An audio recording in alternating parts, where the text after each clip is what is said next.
Welcome to I news. రాంచీకి చెందిన ఒక సాధారణ మధ్యతరగతి కుటుంబం నుంచి ప్రపంచ క్రికెట్ ను శాసించిన కెప్టెన్ గా ఎదిగిన ఎంఎస్ ధోని కథ ఇప్పటికీ అభిమానులకి ఒక ఇన్స్పిరేషన్. కానీ ఇప్పుడు ఆయన పేరు కేవలం క్రికెట్ విజయాలకే పరిమితం కాదు.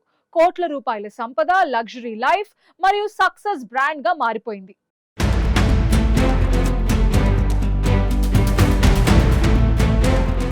ధోని అంతర్జాతీయ క్రికెట్ కి గుడ్ బై చెప్పినప్పటికీ ఆయన జీవితం మాత్రం ఇంకా వేగంగా పరుగులు తీస్తూనే ఉంది.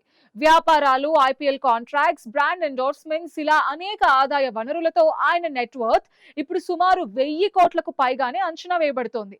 రాంచీకి తిరిగొస్తే అక్కడే ఉంది ఆయన కలల ప్రపంచం. కైలాషపతి అనే పేరున్న ఈ ఫామ్ హౌస్ కేవలం ఇల్లు కాదు, ఒక ప్రైవేట్ రాజ్యం లాంటిది. సుమారు 7 ఎకరాల విస్తీర్ణంలో విస్తరించిన ఈ ప్రాపర్టీలో పచ్చని తోటలు, open spaces, swimming pool, gym మాత్రమే కాదు, ప్రైవేట్ క్రికెట్ నెట్స్ కూడా ఉన్నాయి.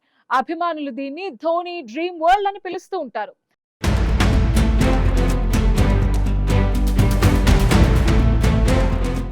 ఇక గరాజ్ వైపు చూస్తే అక్కడే మరో కథ మొదలవుతుంది.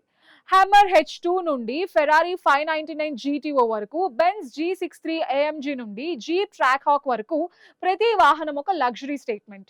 బైక్ ప్రేమికుడైన ధోని వద్ద Harley Davidson, Royal Enfield customized models, అలాగే హై పర్ఫార్మెన్స్ స్పోర్ట్స్ బైక్స్ కూడా ఉన్నాయి. కానీ ఇంత సంపద ఉన్నా ధోని జీవితం చాలా సింపుల్ గా ఉంటుంది.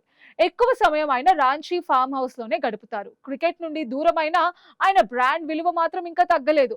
ఐపీఎల్, వ్యాపారాలు, స్టార్టప్ పెట్టుబడులు ఇలా ప్రతి రంగంలో ఆయన పేరు ఇంకా బలంగా వినిపిస్తోంది. ధోని కథ ఒకటే చెప్తోంది, రాంచీ నుండి ప్రపంచానికి కష్టపడితే పేరు మాత్రమే కాదు, ఒక రాజ్యం కూడా నిర్మించవచ్చు.